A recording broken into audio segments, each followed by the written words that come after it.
مولانا روم فرماتے ہیں، ایک شخص میں مسجد نماز ادا کرنے کے لیے اندھیری رات میں گھر سے نکلا۔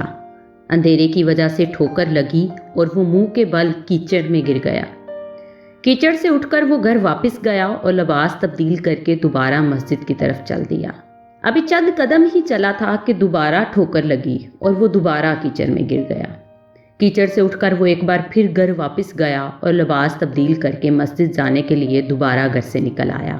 اپنے گھر کے دروازے پر اسے ایک شخص ملا جو اپنے ہاتھ میں ایک روشن چراغ تھامے ہوئے تھا۔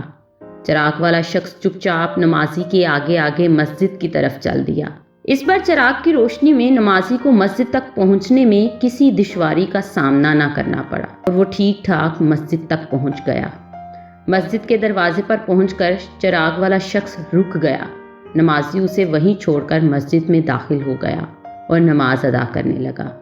نماز سے فارغ ہو کر وہ مسجد سے باہر آیا تو اس نے دیکھا چراغ والا شخص اس کا منتظر ہے تاکہ اسے دوبارہ چراغ کی روشنی میں گھر تک چھوڑ آئے۔ جب نمازی گھر پہنچ گیا تو نمازی نے اس اجنبی سے پوچھا، آپ کون ہیں؟ اجنبی بولا، سچ بتاؤں تو میں ابلیس ہوں۔ نمازی کی حیرت کی انتہا نہ رہی۔ اس نے پوچھا، تجھے تو میری نماز رہ جانے پر خوش ہونا چاہیے تھا، پھر تو چراغ کی روشنی میں مجھے مسجد تک کیوں لایا؟